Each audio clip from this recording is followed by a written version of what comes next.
Здравейте и добре дошли в новия епизод на Успех без граници. Подкастът, в който си говорим с българи в чужбина от различни сфери, които споделят с нас техните истории по пътя на успеха, през трудностите, предизвикателствата и прескачането на граници. Всеки един от тях споделя с нас своя уникален разказ. Надявам се, че ще ви е интересно. Приятно слушане!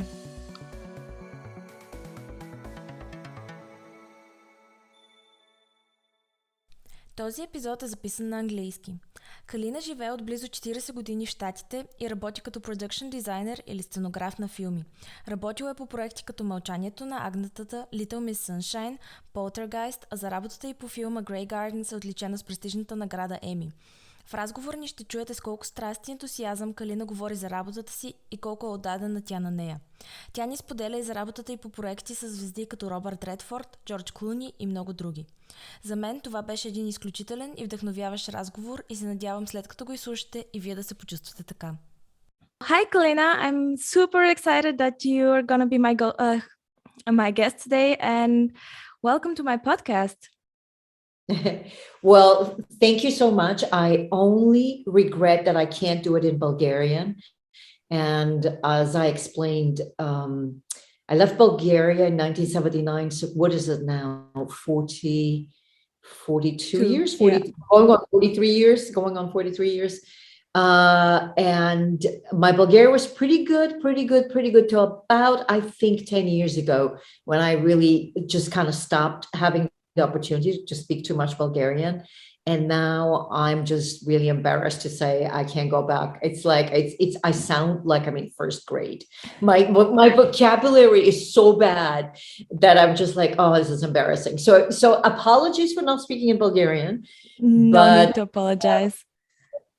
The majority of my life has been in the United States. Yeah, I totally get it. And I have to say, I've only been living abroad for like 10 or 11 years now, but sometimes I also struggle to find the right Bulgarian word. And at the beginning, my parents were super annoyed that I would throw just English words in the middle of a sentence, but now they're just like, they gave in and they are like, sure, that's our life now.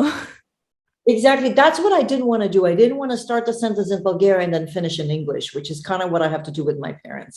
And it's particularly true when I speak about my profession, because I only learned it in English because I was trained in the United States. And so I don't even know every word that is of what I do as a designer. I don't know the equivalent in Bulgarian. So I totally get it. Yeah. There we are. So there we are, speaking English, the universal language. But speaking of your profession, so you're production designer, and I'm super excited if you could tell us a bit about what this actually entails and what a typical day of a production designer looks like. What are your responsibilities? I mean, you've worked on some amazing movies, but we'll get to that in a bit. Right. Well, okay. Well, let's just start describing what production design really means for film. So the production designer's job is we are in charge of every visual element of the film, of the entire look of the film. We're one of the first artists to get hired many times before the cinematographer.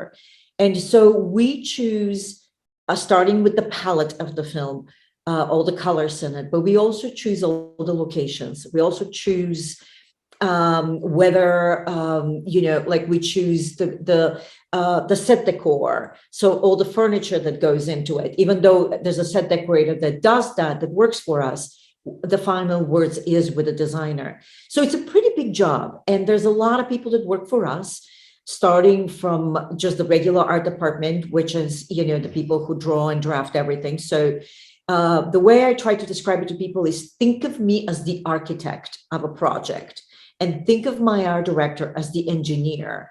So in other words, I am the person of ideas and I just dream up things. Then there are people who really have to make those dreams a reality and make sure that the sets don't fall on the actors and that they're structural, et cetera, et cetera.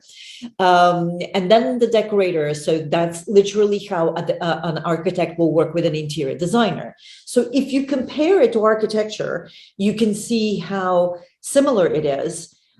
In many ways, and the only difference is that whatever we do in film is very temporary. So that at the end of every film, all the sets that I have built get thrown out in a trash bin.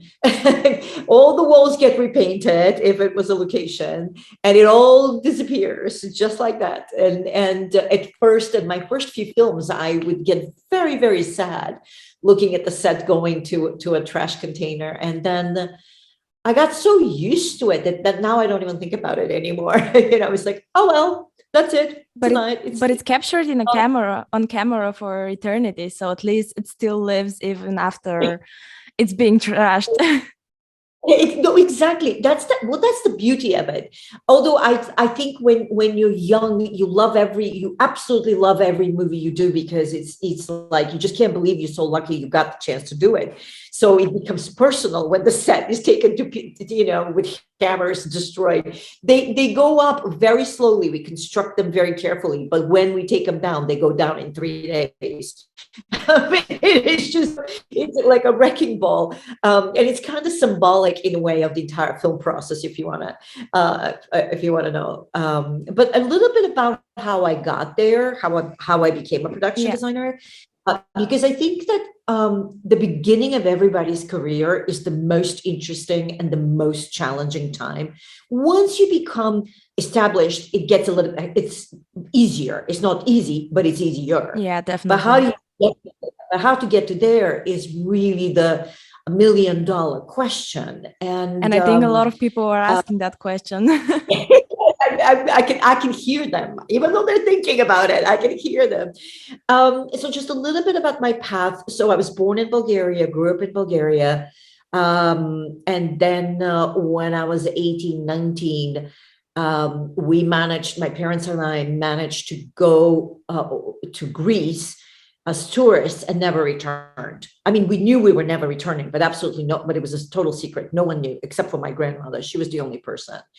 So this was at the height of communism, of course. So it was illegal and we could never go back. And through Greece, after 6 months living as refugees in refugee camps and all of that, we managed to make it to the United States, to New York. And my dad is a very well-known scientist, so he was able to get a job at NYU, but we came with $900. I mean, that was literally all the money we had when we arrived in 1979, April 3rd. Like, I always remember that. We celebrate every year. And so by a complete coincidence, at a party at NYU in late April, where my father was celebrated by his colleagues, I found out that there was a theater design program at NYU, and I wanted to study set design for theater because I didn't even know that film design existed. By the way, I knew theater. I was really interested in theater and wanted to study theater in Bulgaria.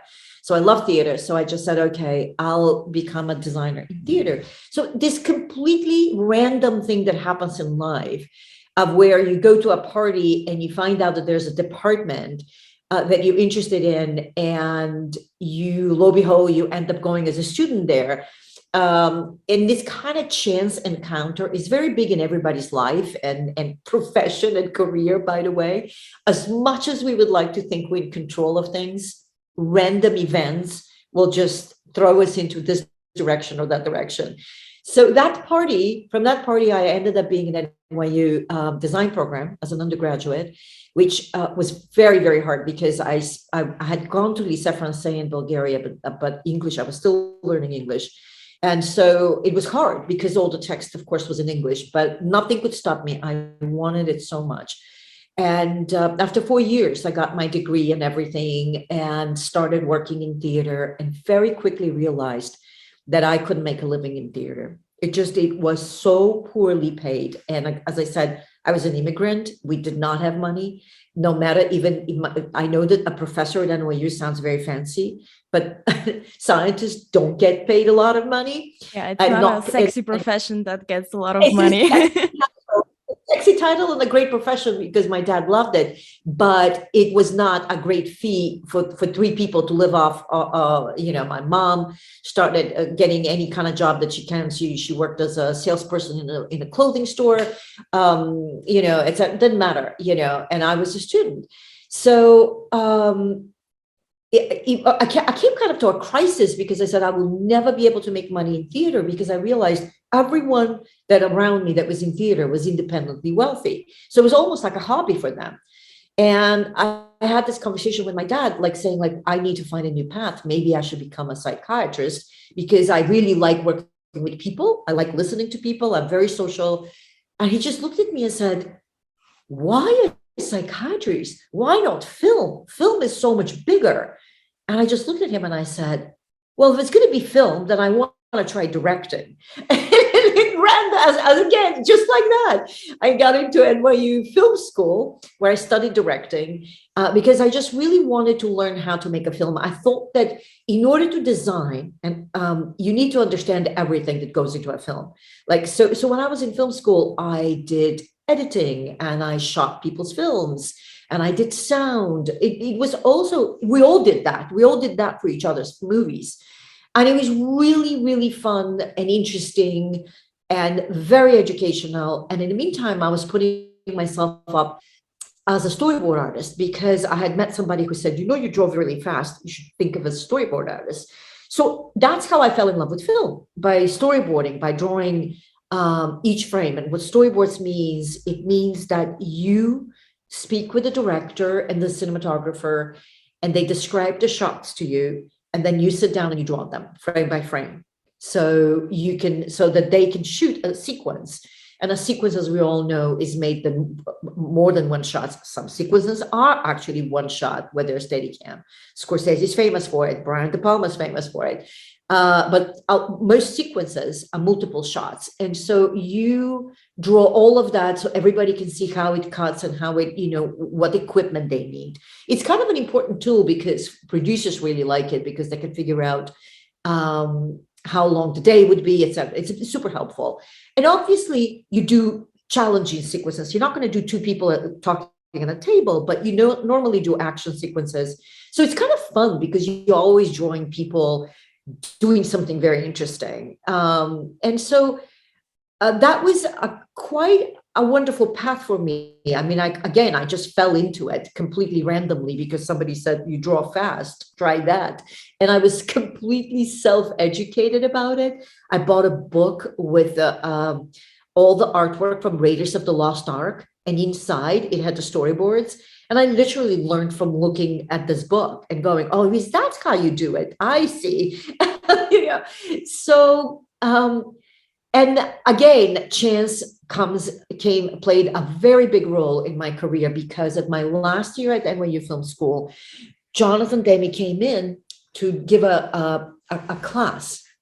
And the class was that he was going to direct a short film and we were going to be the crew. So, of course, everybody elected me to be the designer because I was the only one that knew anything about design. And that's how I met him. And I told him, I said, I hear you have a new project. I'm a storyboard artist. I've worked with so-and-so, and there were a couple of fancy people that I had worked with. So he was actually, oh, great. Well, write to me. Yes. So I wrote to him, sent him my resume. 45 days later, I got a letter saying, because this is long before internet and cell phones. And I got a phone call saying, Jonathan would like to give you a try. And our new project is Silence of the Lambs. And that's how I became a storyboard artist to the Silence of the Lambs. So one of my very few jobs was one of the most loved, revered, awarded film. So should we just say that I started with a big bang? Oh, that's one way to do things, right?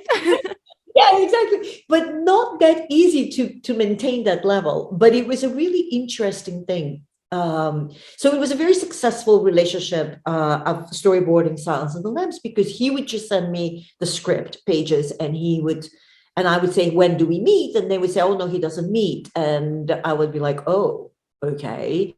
Do you have any photos of the locations? And they would go, no, we haven't started that yet. And I was just, oh my God, this is a thoroughly conceptual job. There's nothing, there's no design, there's nothing. So I sat down and I went like, okay, well, see what you can do, take a look at the scene. So I would draw these little maps of the scene and little plans, put the furniture in there, put the environment the way I saw it, because you can't do shots to nothing. You have to have architecture to do it within. The camera has to work within a specific space. And I would send them, and then I'll hear, great, now do this scene. And it went on like this for 3 months. And a year later, after Silence of the Lambs won 5 Oscars, we had a big party for it. And I talked to him about the death of a cinematographer named Nestor Almendros, who was Cuban, who was incredible and had a big impact on my life. And he had just died. And we had a 2-minute conversation about that. And that was it. Nothing particularly special happened on this party or anything like that. That was a conversation. And literally 24 hours later, I got a call saying, Jonathan Demme is our executive producer. I am the director. My name is Nancy Savoca, and I'm looking for a production designer. And I just went, oh my God, what just happened? What just happened? Because this was such an incredible opportunity. And of course I had to interview, and there were other people who were interviewing, but I got the job. And that's how, literally from a storyboard artist, I became a production designer, which I was ready to do. And I already had done one movie, but literally this movie was high quality. It was a small budget, but it was high quality. And it was a dream job. And it was like, it was just, there you go. That's luck, but you have to be ready for your luck. You have to have the training, and you have to have the passion for it. Yeah, and I certainly I've always had a lot of passion for design. Yeah, I think it's about like when life throws an opportunity at you, what you're going to do with it, and like, just grab it and be in the moment. And sometimes you're like, oh, but I wasn't waiting for this, or I'm not ready for that right now. Well, life is rarely what you plan. It's just like what life throws at you and what you make out of it. So sometimes, we get a chance, and it's up to us to grab it or to miss it. What's interesting is I don't think you're ever ready for it. You're literally never ready for it. You just have to go for it. Yeah, you have to think you're not ready, but most of the time you just get ready. Well, I think that I don't know when we decided we're ready. I think that the important part is to recognize that you have the skills, to give it a chance and to have the skills. And you may fail, and not be afraid to fail. It's actually important to fail. And it's important to fail early on. And that's why I always tell people, when you're young, that's the time to be brave and bold and never question anything. Just do it. Yeah.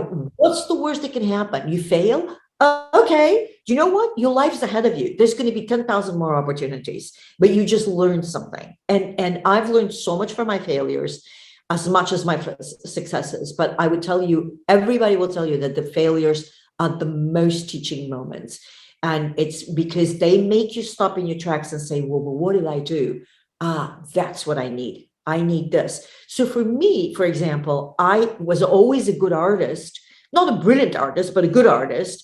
I was never like Christo. That's a brilliant artist, but I can draw and I can get my ideas. And I had a lot of passion, and I was trained to read a text. I can interpret a text. That I knew I had.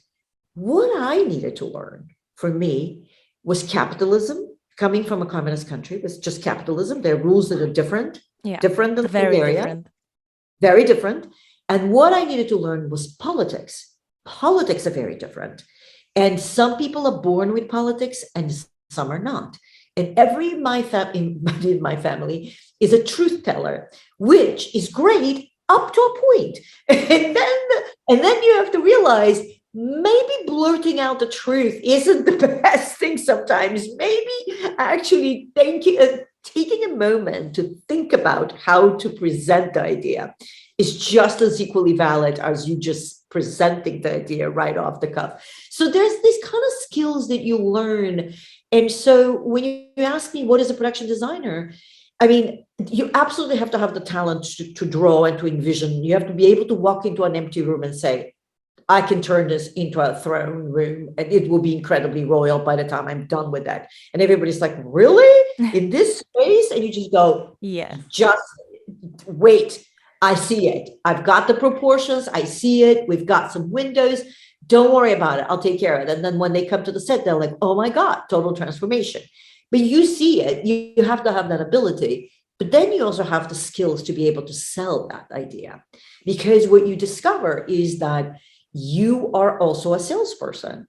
You walk into that space and nobody else is seeing it but you. And maybe the DP, if you're lucky, the DP's there and the two of you are seeing it.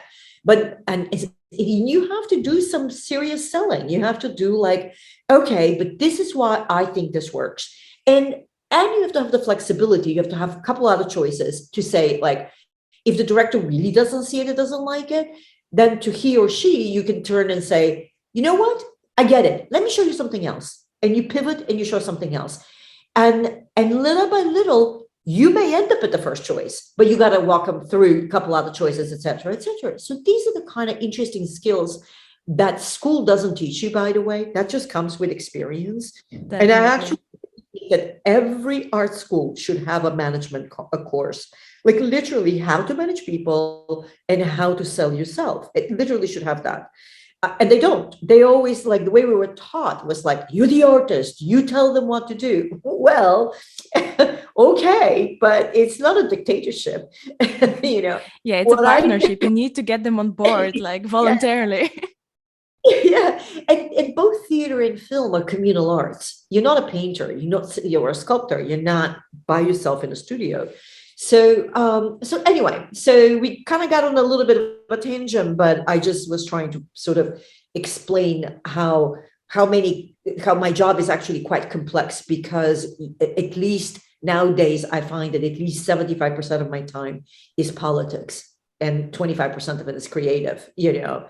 And I try to keep it to 50-50, you know, if I can. Yeah, I think that's with every job, like, because you might be brilliant in what you do, but if you're not able to get the people around you excited about what your vision is or what you're standing for, then it's going to be very difficult for you to be successful. And it's just like, there are very little professions that are standalone professions and you're not relying on any other person or a team. So in order for the whole thing to work, and we all know, even though most of us are not that familiar with production in the Hollywood world, we all know it's a complex machine working with hundreds, if not thousands of people. And if they're not aligned and having the same vision, it's just not gonna work. Well, I mean, I'm responsible. I interact minimum with 100 people on a project, minimum. And then I have to remember their names. That's another thing. You know, you have to become really good about remembering names. And you have, you know, and it's just, it's really interesting, because sometimes you'd find yourself in a kind of really being absolutely in a managerial position, and you have to help your crew, for example, get the right salary, because they're not happy, and you don't want people to be unhappy that work with you, you know, etc. So there's a kind of really things that have nothing to do with the look of the film that you also have to do. But anyway, it was also the bigger the budget, the more responsibilities, you know, the bigger the scope. So the movie that I'm working on right now is over 70 million, and it takes place in 1936, and we still don't have enough money. It doesn't matter how big the budget is, we never have enough money, because the appetite for what we want, the story we want to tell, is always bigger than the budget, and that's a whole other thing, you know, in terms of the profession. But it's not the most interesting part. I'm sure people would like to hear some more interesting things than that. Well, yeah, but also correct me if I'm wrong, but I assume the more out of time, so to speak, so the older the scenery, the more expensive it gets, because it's much more difficult to get it authentic, because it's much easier to get, I don't know, a car made a year ago or 3 years ago than a car made in the 1930s. Well, it's really challenging, actually. The 1930s are hard, because you are not just saying the 1930s. Remember, the cars are actually from 1915. You know, I mean, that's only 15 years for a car at the time. When people didn't have money, they weren't buying cars every year. And those cars can barely, I mean, it's just finding them is really hard. But everything, you're absolutely correct, because you're going back. You're never portraying the 1930s, you're portraying back. And on top of everything, our challenge on this particular movie is that we're doing the United States and Germany in England. So you have to find actually architecture that's not British necessarily, that exists here, but it looks like America or Germany. So I've got quite a few challenges on this particular one. But where do you get your inspiration from? For example, in this particular movie, which is obviously is not in an era that you were born in, and you don't have like a real life reference for it. How do you get your inspiration and make sure that everything's authentic and matching the atmosphere of the time? Yeah. Well, this project is called The Boys in the Boat. It's based on a book. It's based on a true story. And it's about the United States, Seattle, Washington students rowing team, 8 men in a boat who go to the 1936 Olympics and they end up winning. And they're the only, right in front of Hitler. And that's basically the story. And the very poor boys, it's the Depression. It's a really, really beautifully written book. It's a nonfiction book. So number one, there is a lot of documentary footage, but the inspiration, I love doing research. I actually do a lot of my own research. I don't even hire a research person, only because I feel that I need to dig deep into it. So when I work on a project, and in the last, I think since 2018, I've only been doing period movies. And I've told my agent that I'm only interested in doing period movies right now, or science fiction, something that's nothing contemporary, basically. It's more challenging, because that's precisely why I like it, because it's more challenging, more complex. And it makes me go and do research and learn things that I would never learn. I can tell you now, every part in the racing shell, they're 62 feet long. I can tell you every part in it, because we have to make them, because they don't, I mean, yes, they do exist, but the particular ones we have to make are designed by this particular person named George Pocock, and they're unique looking. So it's not like I can go to the store and buy that 62-foot tall, skinny, long boat, shallow. They're beautiful. They're pieces of art. They're like sculptures. And I knew nothing about rowing. I don't even know the words in Bulgarian. I don't even know if we have that sport in Bulgaria. Like where it's 8 men rowing. I've never seen it.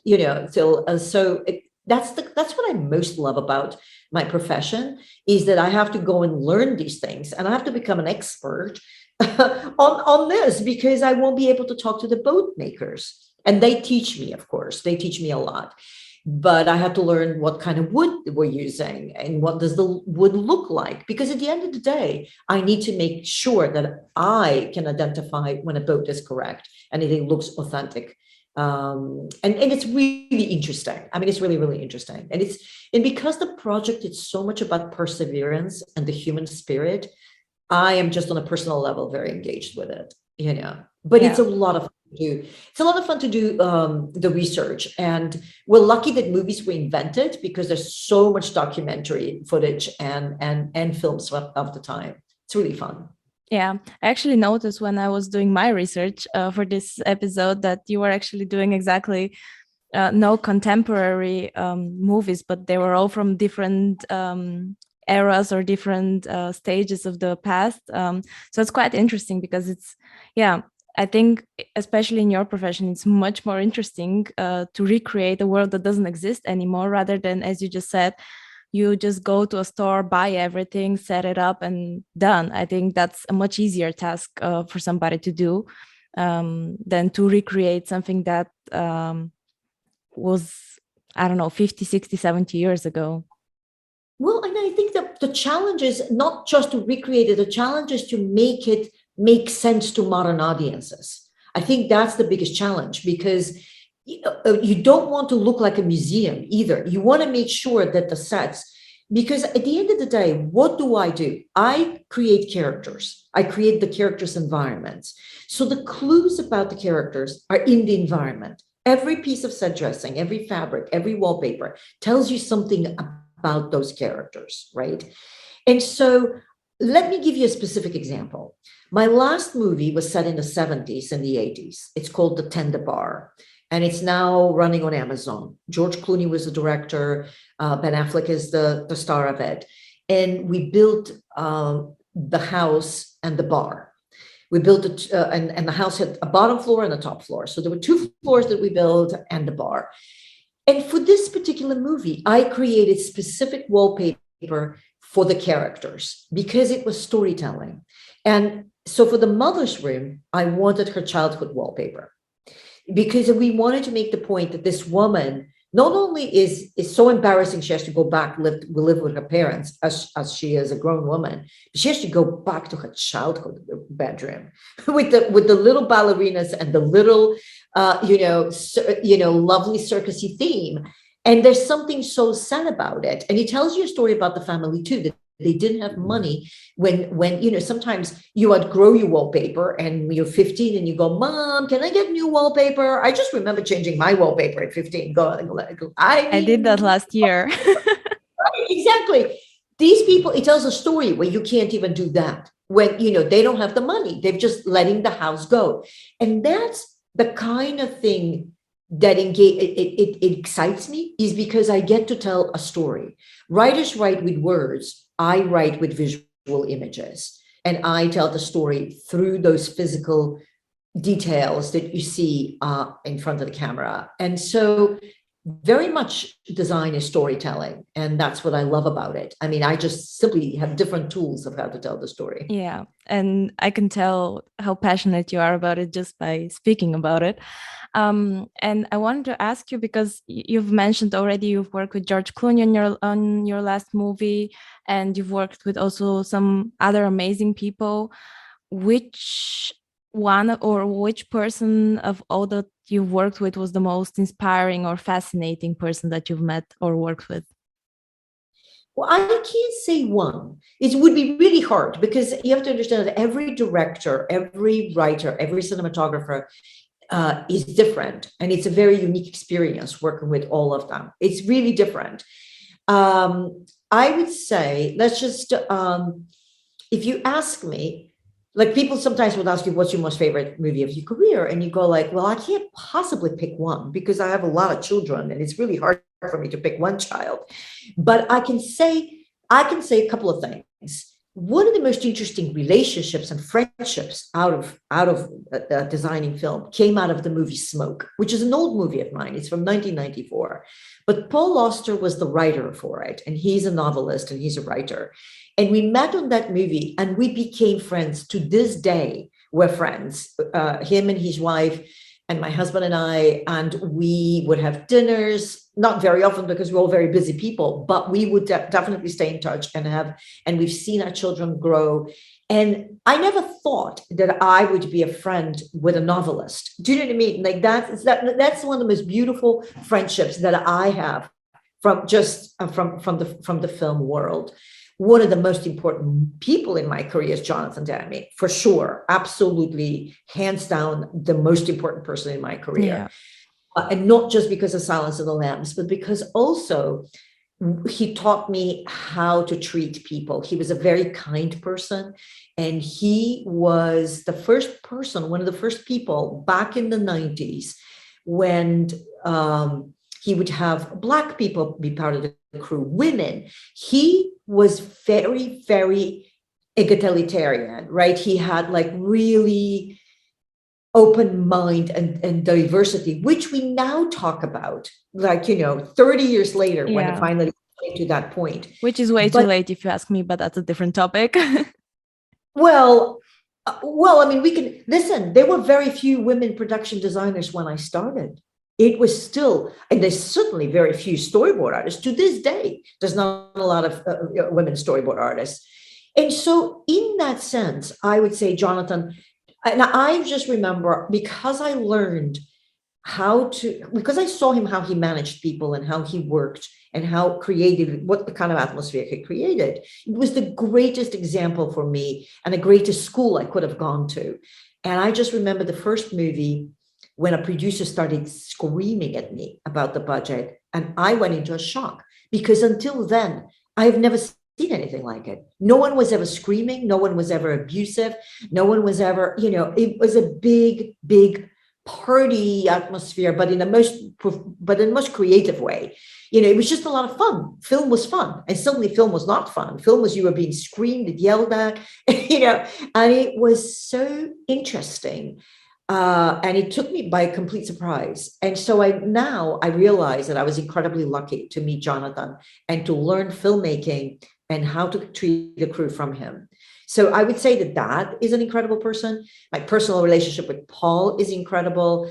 I've done 3 movies with Robert Redford, who's also a fascinating person.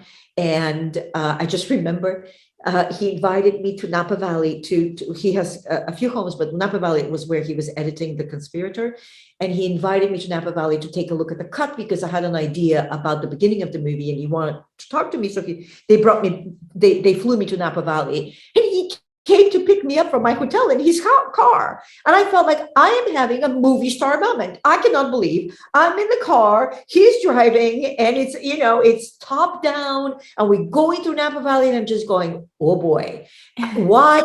Like, if anybody could see me now, this is like, I just felt I was in the Marcello Mastroianni movie, and so there are moments like that in the film industry when it happens to you that you're like, you're just pinching yourself. You just can't believe this happened, because everybody thinks that that's my daily life. Hardly my daily life. I am in jeans and hard boots and, and I am a working person. I go to construction sites all the time. It's hard work. And it's like, it's not fancy, and so It's those not moments. the typical Hollywood glamour that people would imagine, probably. I know it's actually not the norm, is what I'm trying to say. My life is hardly glamorous. Yeah, so you still get starstruck, right? When you meet a certain person that you've only seen on TV, or is it like a more normal now? No, I think that when I get really starstruck is when it's somebody I deeply respect. I think that if I ever get a chance to meet Martin Scorsese, I may become numb. I just think they're filmmakers that are so incredible that I just would be a little bit intimidated, probably being around. There are really people who I consider absolute geniuses. That, I think, intelligence to me, in terms of like actors or stars, they're, at the end of the day, they're just like us. And actually, they would really prefer do you treat them like a normal person. Yeah. And I think that's why it's very easy to work with George, because he's really down to earth. He's just a super nice person and very down to earth. And it's really easy to work with him, and so it's not, do you know what I mean? It's funny. I was never starstruck about George Clooney. I have a very easy time with him, but I'm telling you, if Scorsese walks into the room, I'll be like, what do I say? What do I say? Yeah, but that's the thing. Like, if there's somebody you've been looking up to, or you've been reading all about those great things about this person, and then this person walks into the room, it doesn't matter if it's like a fancy name, or for you it's a fancy name, but it's hard to like keep it cool and be like, oh, it's just George Clooney, no worries. Yes. I don't know. For some reason, I always felt that. But also, really funny thing. We're born on the same day. We share a birthday.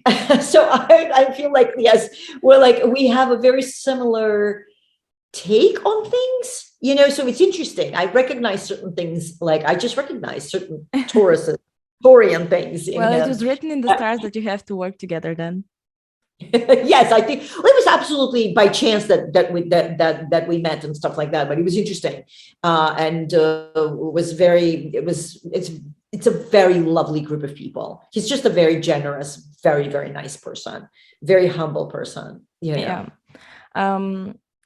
I'm very, very sad to say that we are kind of at the end of our talk because of time restrictions, but I have to ask you one last question, and we're not gonna end this conversation without mentioning that your work has also been awarded with an Emmy not that many years ago. And how did that feel? Was it also like a pinch me moment, or? Totally, it was a total surprise.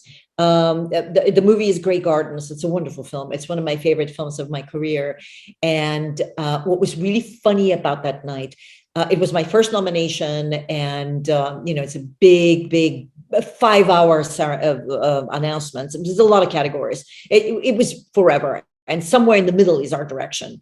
And so by the time they announced art direction, our film was losing to Little Dorrit, which was a Dickens series from England, to the surprise of everyone. So we were losing to Little Dorrit.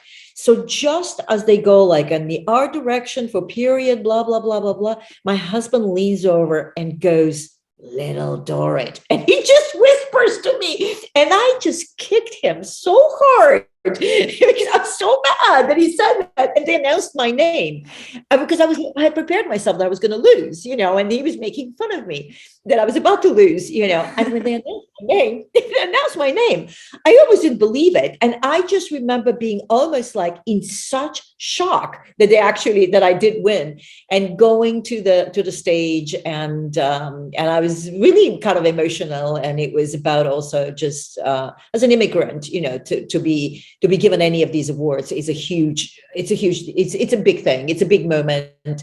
And awards, it's weird. I don't get too caught up in awards, but it was an achievement, and it was wonderful. It felt really great. I mean, it really did. But I think my husband still has like blue mark on his foot from where I kicked him. Well, kind of deserved though. Yes, he knows. He has a great sense of humor. Yeah, and I think it's like, as you say, awards is not everything, but it's really nice to be appreciated and recognized for your work and for what you've achieved. So yeah, you should be really proud of that. And that leads me to actually my last question for you.